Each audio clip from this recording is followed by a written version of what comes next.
Hey everyone, my name is Matt and I'm part of the Fort Church media team here in Papamoa. We're starting a bit of a thing this year where we're getting recordings of people's testimonies, how Jesus and God have changed their lives, helped them, got them out of this trouble and all sorts of stuff like that, in the hopes that we can bring you to Jesus and he can help you just as much as he's helped me and a few others. Cheers. So I better start this off with my own testimony here. My name is Matt and I'm 33 years old. I live in Papamoa here. I have a wife, Amber. I have two children, one girl that's 5 and she's called Ellie, and one boy that's nearly 3 and he's called Luca. My life has been quite up and down as of recently, the last few years, and that is the main reason why I am here today, to show you and tell you my testimony. Early 2020, I started my own company. I ran an electrical company and I went out on my own. My wife joined me shortly after when the company was on level footing. We were doing pretty well, to be honest. I had a good customer base. I had my eggs in enough baskets that could support me and my wife to the point that we started growing the business. We started employing staff, we started investing in other things, equipment, machinery, all sorts of things like that that could expand the business and make it profitable for us.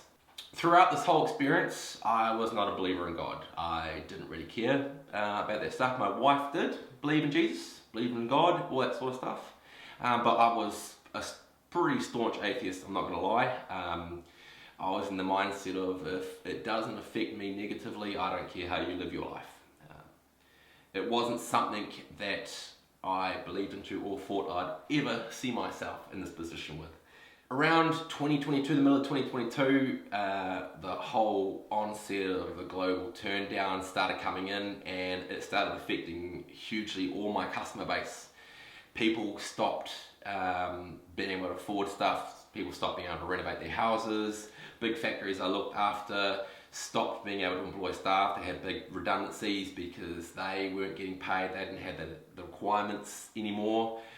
So that hugely affected my business. I had builders that would close up because they didn't have the work coming in anymore. No one was building houses. The factories I was in, because they let majority of their staff go, they weren't breaking stuff anymore, so I wasn't needed pretty much from that stage. I, mid 2022, started to notice this quite big. I had staff and I had expenses to cover. It was quite scary, and things quickly went downhill from there financially for us. We owned our own home and we ended up having to sell that to cover costs and pay out our staff. And basically life was not fun. We were financially screwed, and it affected us mentally, relationship wise as well. It just wasn't good.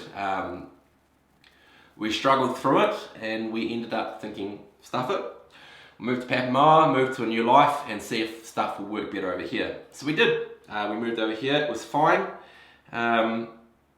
Things went well for a while, and then it got to the point where we just couldn't afford to cover our expenses, so we had to sell off all our equipment and gear, and I ended up going to find employment somewhere else. At the same time, my wife opened up a coffee bar for herself here in Papamoa. That was doing pretty well.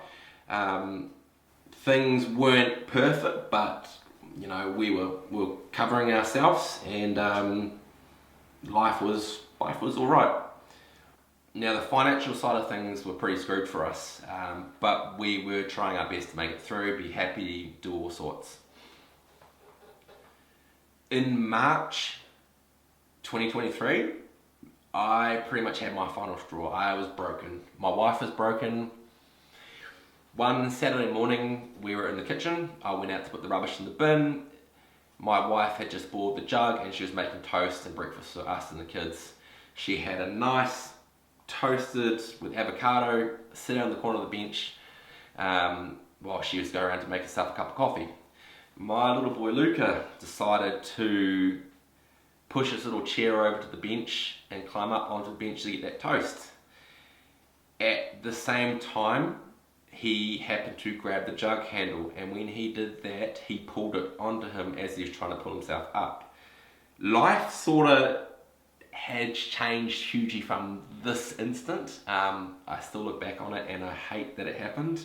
It was a complete accident, but it has changed our lives because of this, and it was honestly my lowest point. He poured water on himself, on his chest, from his arm here down to his wrist. This side had no sleeve on it. This side had a sleeve on his shirt that was pulled down. When he did that, his skin basically just peeled off. It was like putting a paper towel in water. It just went, disappeared. I came into my wife screaming. We ran him and chucked him in the shower, got all his clothes off, and just shouted him, and realised, oh no, this is pretty freaking bad. We rushed down to the emergency department in Papamoa. From there, we had him ambulanced to Tauranga Hospital, and from there they flew him to Waikato Hospital because Tauranga Hospital didn't have a burns department that could cover what the severity of his burn was. I was broken, I'm not gonna lie. Like, see your little boy like that, it broke me. It sucked. It was really hard. At the same time, you've got a 4-year-old daughter at the time. You don't know, you look after her too. So life had just, like the bomb had dropped on us. It sucked. Life it sucked. Our life literally at that point of time changed hugely, and we never knew what would happen. Now, when your child has that sort of injury, it's not just a quick fix. Amber effectively had to stay in Hamilton in the hospital with him 24/7. He couldn't go anywhere. They were worried about infection, they were worried about how deep the burn was. For a little boy like that, they had to do multiple operations on him because when you're burnt, your skin expands, and basically they don't want it to expand to the point that it rips anymore.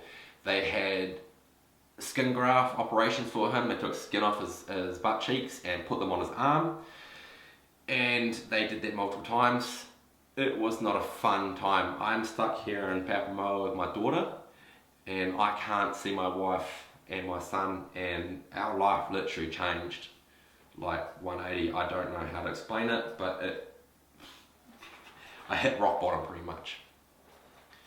It was probably about a month or so into him being in hospital that I just couldn't handle stuff anymore. I hated life. Financially we were stuffed. I had my boy injured.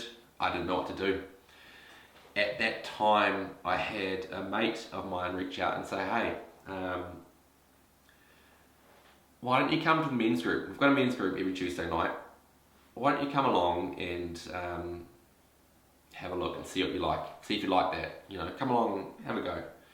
And I was like, at this point, I didn't care. I was so down. I didn't believe in God. Didn't believe anything like that. But I was at the point in my life where I was like, what have I got to lose? What have I got to lose? I attended the Tuesday night men's group over in Papamoa with us, and I don't know what it was. Well, I didn't know at the time what it was, but I do know now that it was Jesus helping out. There was like a weight was taken off me. I just felt something hit me, and I was like, had the feeling of someone saying to me, I'm going to help you out. You've hit rock bottom, I'm going to help you out.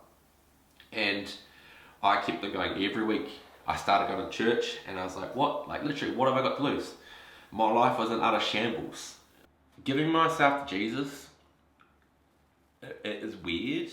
I was in two minds of it, like going from a full atheist to then believing in God. It was hard for me. Like I was thinking, hey, am I lying to myself? And then I had the other half of me saying, no, don't listen to yourself. That's your old self. Go this new way and see how it goes. And my life and the life of my family have changed 100% from this, and we started to become strong people in the name of Jesus. He helped us out, and I'm not gonna lie, I started liking what I was seeing in myself. I started liking what I was seeing in my surroundings. I started liking seeing everything. The more I prayed, the better things got. I had people saying, you know, if you got a problem, just reach out to him. He's there to help you. He's there to take your burdens away and give you relief and give you help if you only put yourself there for him. So I did. It was probably 6 months, 5-6 months into going to men's group regularly that I got hit with another bit of a problem. My mother had back surgery a previous year, and her spine started to collapse again, so they had to do multiple surgeries on her to fuse her spine. She had to get a reconstruction on her shoulder because it had been so long in crutches that had stuffed her up in her shoulder. When they did surgeries on her, it didn't 100% work very well. The rods that got put in shifted, it started getting her infected, her whole back had to be cut open, and it just wasn't nice. Shortly after that started, my dad passed out one day. He's a very, very fit man. Runs a martial arts club with someone else in Rotorua, and he passed out, and no one could figure out why. And it turned out he had a bad heart. He was put into hospital straight away then. He basically couldn't get enough blood to pump enough oxygen around him to keep him doing anything. So he was pretty much bedridden for a few months until he could have full open heart surgery. And we prayed hard that both mum and dad would recover, and so far they have. And I thank God for that, like how quickly he could get them in. Like, it wasn't super quick, but it was quick enough that my dad and my mum are still around, and I thank him for that so much. It's just, as you can see, my year was a roller coaster, up and down. It started to get better after mum and dad got out of hospital each. Life was still pretty tough. That was when we were blessed in December. Like, I'd gone hard to financially keep us afloat. We'd cut back on everything. And the whole time I was still praying my little heart out. Early to mid-December, when my wife sent me a text and she said, "Can you look at this for me?" And I said, "Yeah, sweet as." I looked at this email, and it was from a tax man, and I was like, "No, that can't be right. That can't be right." So we checked it out, and it turned out that they had done something wrong, and we were owed a little bit of money. I was shocked because it was not enough to buy me a boat.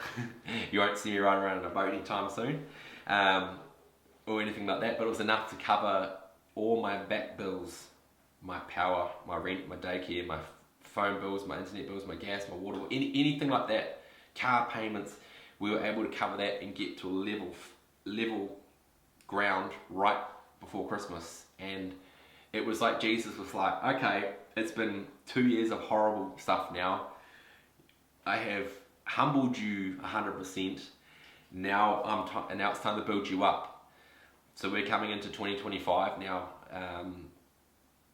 a lot better off than we were coming into 2024. My life has changed 100%. I've still got my challenges, I've still got my problems, but I know now, with the help of Jesus and God and faith, that if you ask for help, it will come. You may not notice it straight away, but you will notice it at some point. And yeah, that's my story, going from start to finish to where I am right now. I do have some regrets. I have some regrets that I didn't realise this stuff sooner. I wish that I had known God for a lot longer and known Jesus for a lot longer, because we're now best buds. It's weird to say it, but I am. I love my life with Jesus. I love my life with God. I love my life with my family, my wife, my kids, my friends, my community here. And being able to do stuff like this, share testimonies, is something I'm looking forward to carrying on with people, because the more I can show people that if they put their faith into Jesus and to God, their lives can change too. So thanks for listening, and yeah.